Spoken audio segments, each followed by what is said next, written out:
Welcome to Scotty Kilmer Car Talk, where I use my 51 years experience of fixing cars. I'm still fixing them to answer your car questions. No one sponsored me but the truth. I'll tell you what you really need to know about cars. Just remember, during the show, ask your questions in the live chat. I pick the best ones and answer them. First question is Matt's Computers. And Matt says, Scotty, I have a question. My cousin has a 2004 Volkswagen Beetle with automatic transmission.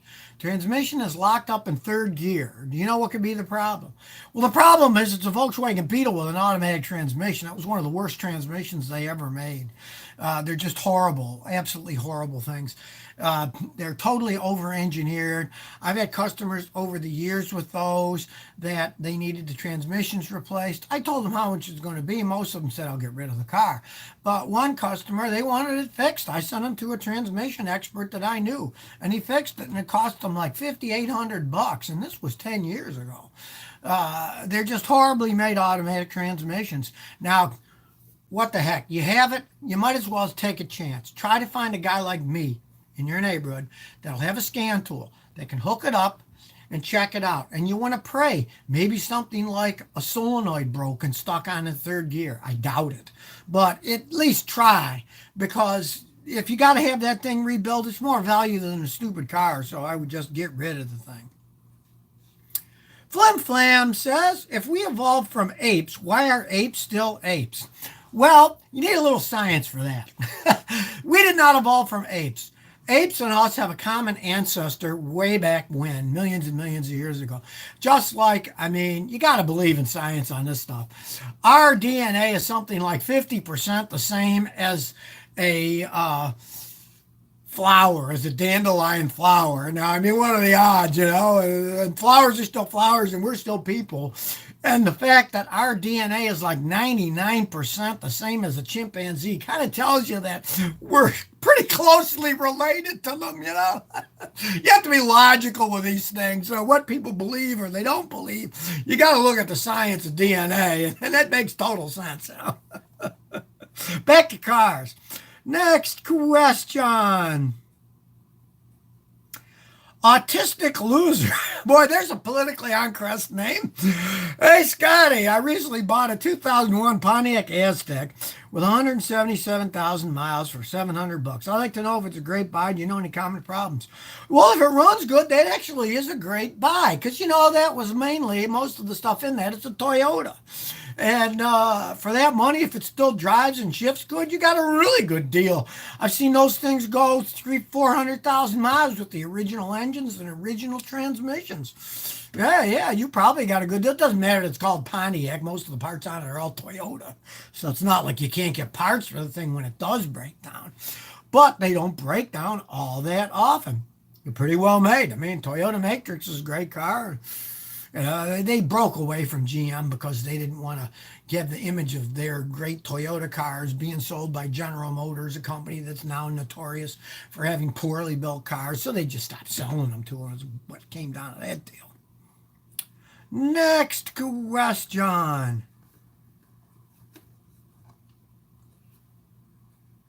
Daniel Geraldo says, I'm thinking of switching motor off from 10W40 to 5W30, my 8-year-old Toyota. Will that do damage to my motor? Okay, here's the thing. If you've been using the same oil for years, stick to it. The engine's used to it.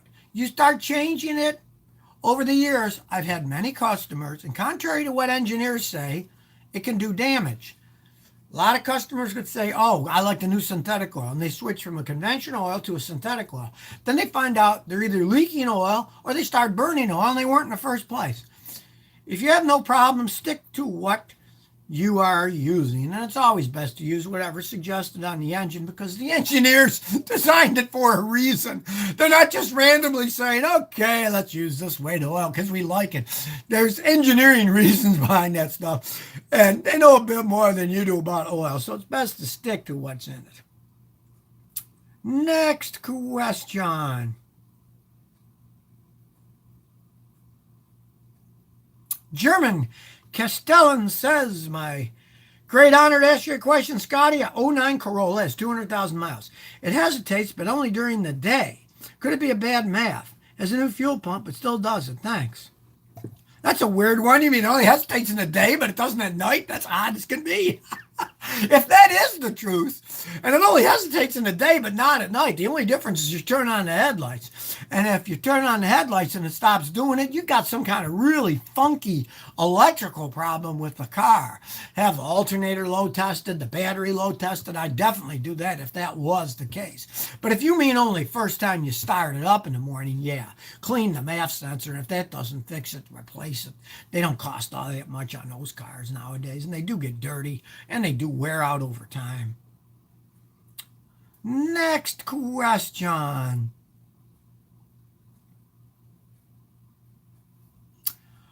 Murcielago Batman says, Scotty, what do you think about the Kia Soul? I'm thinking about buying one. Okay. I'm not a Kia fan. I'm just not. But they're much better made than they used to be. They used to be really junky little cars. They were horrible. They rode crummy and they fell apart. Now, they're decent cars that you can buy a brand new one and usually drive at 100,000 miles with very little trouble at all.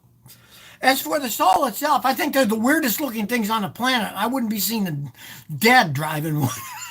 But if you like the way they look and you want that kind of car, but on the other hand, if you want a boxy car that's going to last a lot longer, go get a Honda Element. It's twice the car of the Kia. It's a much better made car. But if you don't mind the Kia Soul, the way it looks and the price that it costs, because they are cheaper, you can go ahead and get one. Just don't think that it's going to run like a Toyota or a Honda and go 300,000-400,000 miles. You know, for the first 100,000, they're usually pretty trouble free. Next question. Chad Erickson said, should I change oil by the mileage on the sticker or by time? Well, it depends what they write on the sticker and what kind of oil you're using.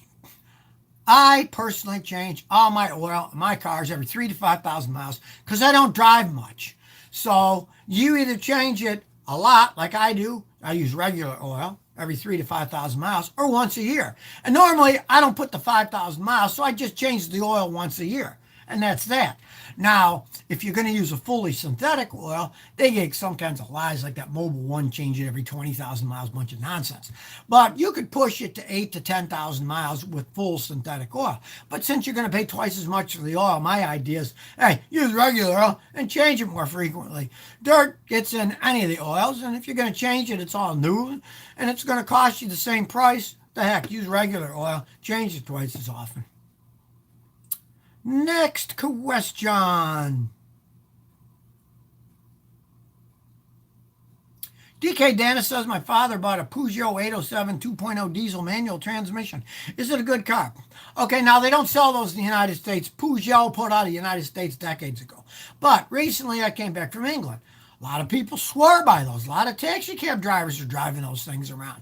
And from what the English people that I talked to when I was there, they like the Peugeot. So if you're in England or France or something, it's probably a decent car to buy. You'd never buy it in the United States. You couldn't get parts for the stupid thing when it did break. But if you're in Europe, a lot of people, I talked to taxi cab drivers who were driving them, and they said they loved them. So, you know, there's nothing wrong with buying them when you're in Europe. Just don't even think about buying one if you live in the United States.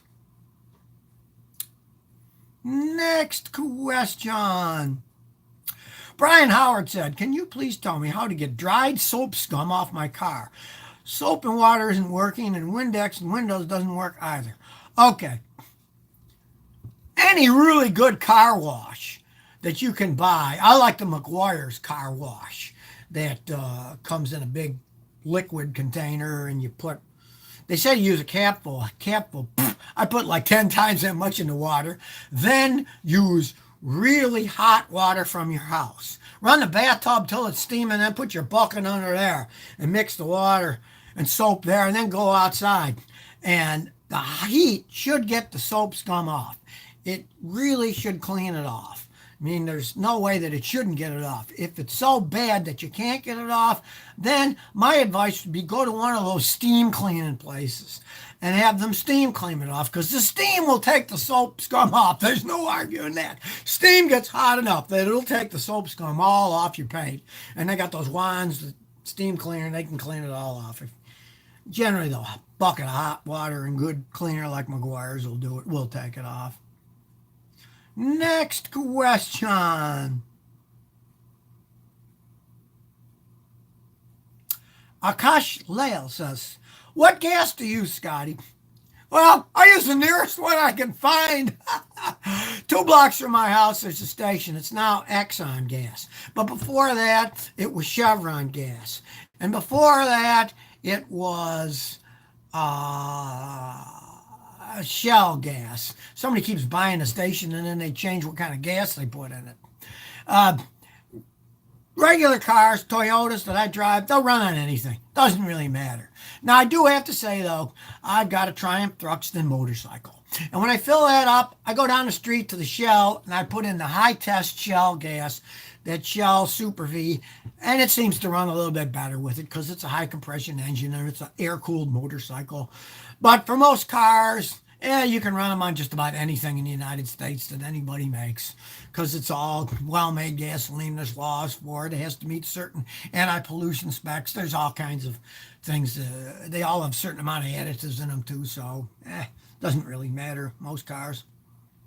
Next question.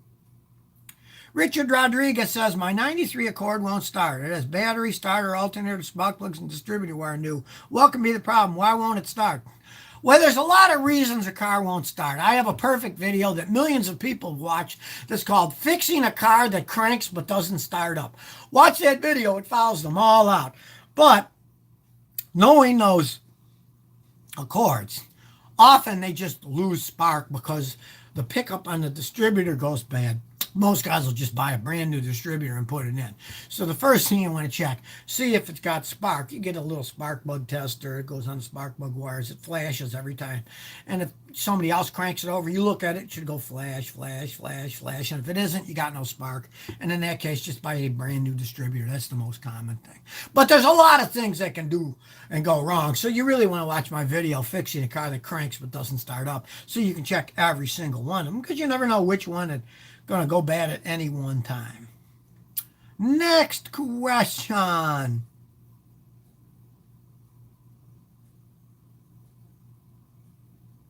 Benjamin Schuler says, what do you think about buying an '02 Dodge Dakota with 60,000 miles and the engine has been rebuilt? Well, you kind of answered your own question there. If that thing's only got 60,000 miles on it and the engine had to be rebuilt, it wasn't very good to begin with.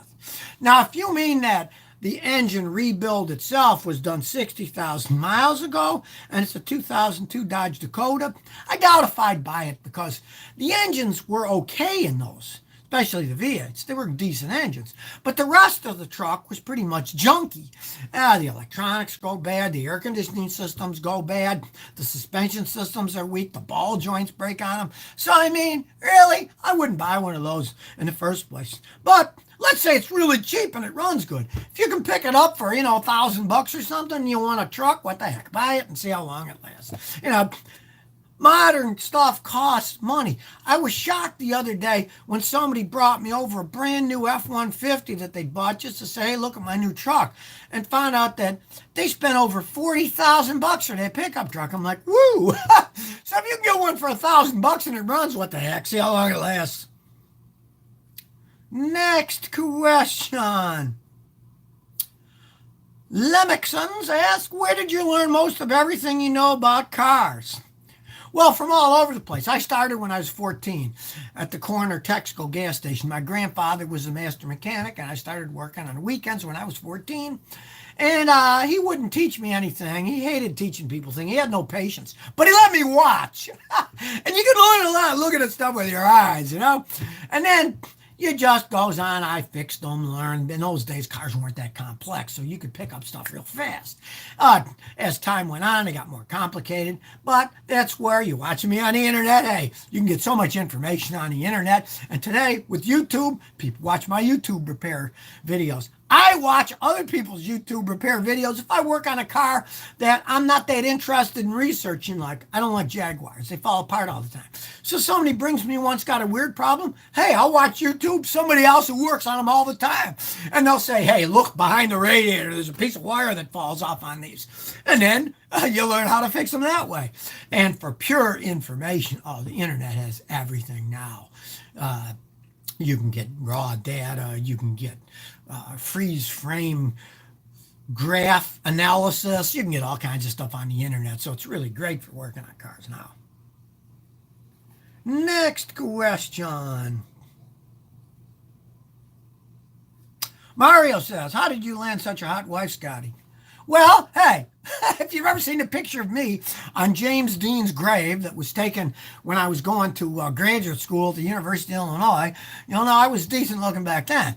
And I'm a personality, and my wife liked it that, hey, she knew about me because she's 3 years younger than me, and she lived 6 houses down the street on Cug Island. So she always knew, here's this guy riding back and forth on his motorcycle all the time. I wonder about him. So she thought it would be intriguing to go out with me. So she did, and we ended up getting married. Women like things that are intriguing. They also like things that are good looking. And a lot of women do like riding around on motorcycles, even though they don't really, it scares them. They find it interesting. And if you survive it, well, even more, that it's interesting and you survived. Next question. Keith Andre says, what do you think of the Nissan GTR? Okay, I'm not a Nissan fan since they merged with Peugeot years ago, around 2000. I mean Renault, not Peugeot. They merged with Renault, the other French company. All the French companies seem the same to me. Their quality's going downhill. But the GTR is an interesting design, you know. I mean, they are fun to drive around, and they're very expensive to fix as they break, and most guys beat the heck out of them, so they do wear out, and buying a used one is a real big, chancy thing. So, you know, if you're going to buy one of those things, you really got to have it checked out with a fine-tooth comb before you throw your money out. But they are fun to drive around in. They put out some interesting cars. They really, when it was Datsun, they made the first reliable, dependable sports car of all time with that 240 when they came out with the Datsun 240. It was a sports car that went quick and didn't break and didn't leak oil and amazed people when it first came out. It's just that now their quality's getting kind of, it isn't what it used to be. Next question.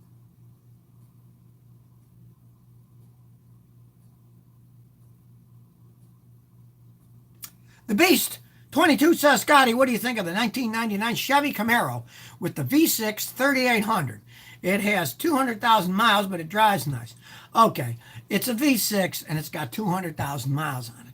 Now, if you're going to buy that thing, of course you need to have a guy like me check it out, because it's a sports car. Some of you might have beaten the heck out of it. But the 3800 engine is really a decent engine that GM built. They can last a really long time. They're well-made engines. But it's a 20-year-old Chevy, and it's got 200,000 miles on it. So don't get much money for it. That'll never be a collector's item. It's got a V6 engine. The V8s were the more popular ones. And if you can get it cheap and it runs good now, what the heck? You can have a fun little toy to toy around in. Just don't, think, oh, I'm going to put a blower and a turbocharger or a supercharger on it, make it go fast. Be happy with what it has and drive it the way that it is if you like it. Next question.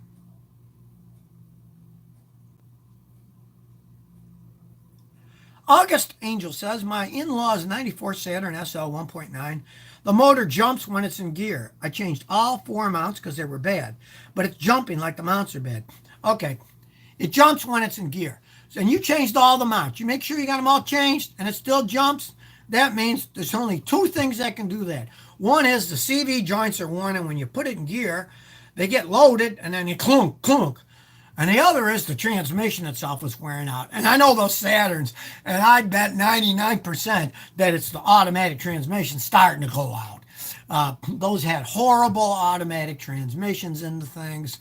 A lot of them, when they actually bought them from the Jetco, the Nissan company, they didn't make them themselves. They cost so much money to rebuild. Every time I had a customer with a Saturn that the automatic transmission went out, None of them ever fixed them because I said, okay, I don't rebuild them, but let me check it. I say, yeah, definitely it's shot. And then I call up my transmission guys and they say how much money it costs to fix. And it was always 2 to 3 times what the vehicle was worth and they junk it. They never fixed it because they were so complicated. They cost so much to fix and they broke all the time. So odds are it's the transmission going out. Next question. Shelly Thomas says, is there anything I can do about the melting dashboard in my 2010 Altima Coupe? Okay, let's see, like I say, Nissan makes crap these days. You got a melting dashboard. They can't even make plastic that can take the heat, you know. Now, you can always go to a junkyard, buy a used one. Of course, it's going to melt too because they're all cheaply made. There are companies that sell those dashboard covers, and some of them even have molded copies that you just take the mold that they sell you and it glues over the top of your old one. I did that with my old 81 Toyota Corolla SR5 and it didn't look bad. It just glued right over the top of the one because the old one got all warped and cracked. Look it up, Google it. You don't mind it, stick that on. And see, those are aftermarket, so they're not going to melt like the original one because they're made out of better plastic.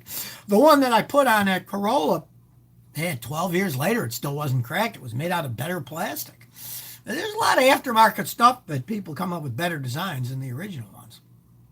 Next question. Will S.S. Scotty, do you know anything about paint restoration due to rust? It's a 2012 Camry with 80,000 miles. Okay, here's the problem. If you have actual rust, not just faded paint, but rust, the only thing you can do is sand it down.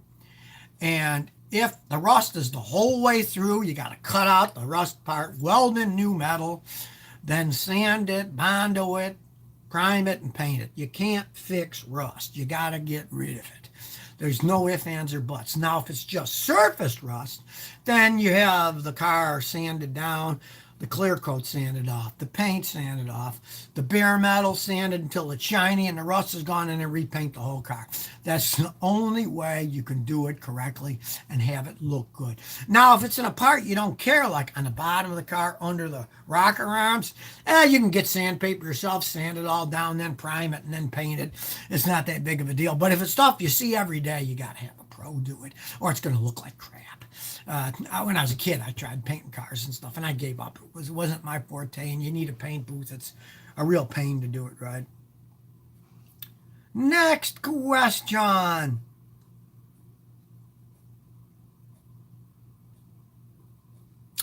And 3 says, what do you think of the 1.6 Geo Prism? Okay, realize that a Geo Prism is pretty much a Toyota Corolla. And those things can run a really long time.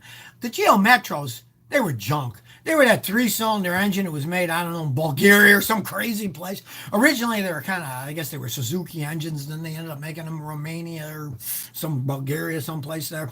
But the Geo Prism was made with Toyota Corolla engines, transmissions, brakes, and they could run just as long as a Toyota Corolla. So, you know, you find a used one in decent shape, they can be a great beater car for driving around in. Next question. Nathan Jones says, hey, Scotty, what are your thoughts on an 85 Pontiac Fiero 2.5 Iron Duke with 5-speed manual? It has 80,000 miles. Okay, those are niche cars. Some people love those Fieros. They like the way they look. They're kind of interesting wedge shape. And since it's the 2.5 Iron Duke engine, it can last a long time. It's not a racing car. You know, they went to those Iron Dukes because before that, they had those horrible aluminum ones where the engines just ate the aluminum up and burnt oil like mad, but the Iron Duke engines actually could last quite some time.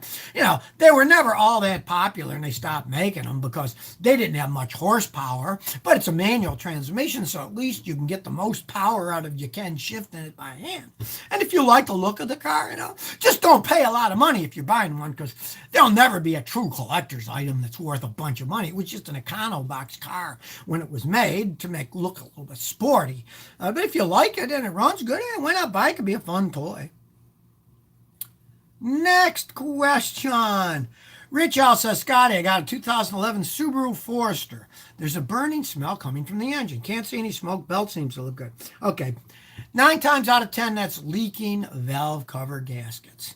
When the valve cover gaskets leak, then oil smolders and gets on the exhaust manifolds. And then you smell it because it gets on them. Now, a lot of times it won't even smoke, but the oil on the exhaust gets hot and smelly, and you can really see it. So what you want to do is look at the valve covers first. And when you are looking for oil leaks, I got a video finding and fixing car oil leaks. It's a real easy thing. You get one of these UV leak dye kits. AutoZone sells them for like 25 bucks. You put the UV dye in the engine oil, run it around a block, and then you put on these funky yellow sunglasses the kit comes with and a UV light. And when you see the green dye leaking out, you know exactly what's leaking out. It'll pinpoint any kind of leak in any cars. I'm always using them when I'm working on customers' cars. Next question. That one gamer says, Scotty, I got a 302 V8 in my garage. I'm thinking about buying a Fox body 4-cylinder and swapping it with a 5-liter. Should I go at it? Okay, I realize you're going to swap it. A lot of stuff's got to be changed from a 4-cylinder to a V8. But if you live in an area where the car's old enough and it doesn't have emissions inspection, like here in Texas, if it's more than 25 years old, it doesn't have to pass emissions anymore. Go right at it because it'll be street legal. All it has to do is pass the inspection for safety, not for emissions. So if that's the case, yeah, a lot of guys will do that in Texas.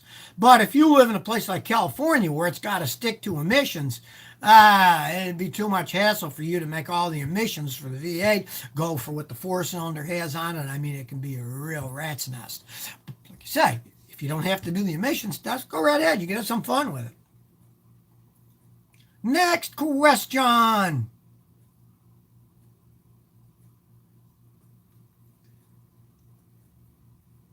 NASCAR 1998 says, Scotty, what are your thoughts on a 2007 Ford Fusion with the V6, 180,000 miles? Okay, the Fusions, back then, that's when Ford owned Volvo. And they had a lot of Volvo technology. And they ride nice, they run nice, they're pretty decent cars. Now, 180,000 miles is 180,000 miles. It's a reasonable amount of mileage. If you were thinking about buying one,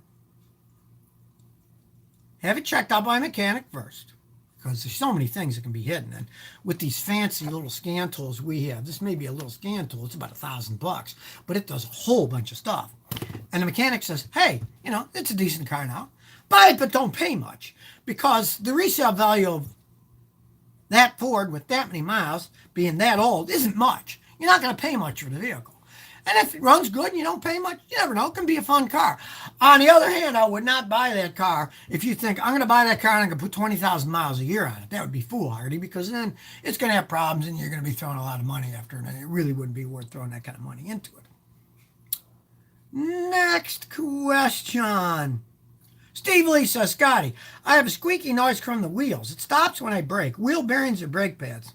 Okay, that's normally brake pads, because the brake pads have what are called squealers on them.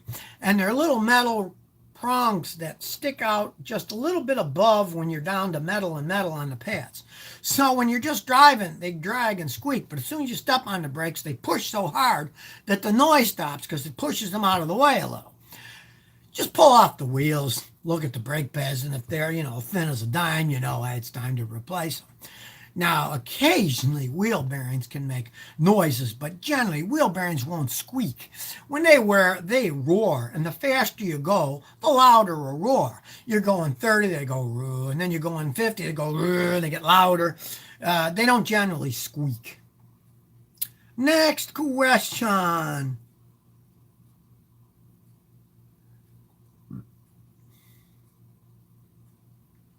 Christian Ivanov says, Scotty, my 1990 Mazda Miata's aluminum oil pan is stripped. Should I try to rethread it and put a larger bolt in? Why, yes, because aluminum is soft. It's pretty easy to rethread them. They have kits just for those aluminum things. And the first thing I do is get yourself an oversized drain plug that's self-threading.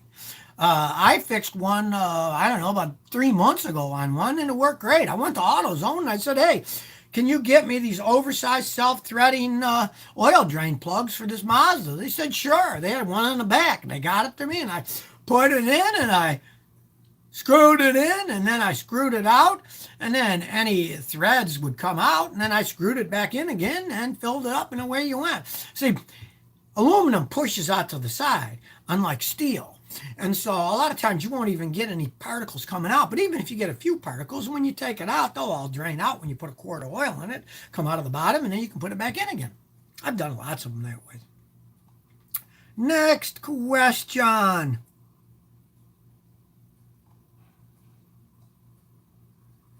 Edwin Davila says, Scotty, would you say that Snap-on tools are worth the price? No, not really. A lot of times, everything's made in different places. They were always decent tools, but they were always overpriced too.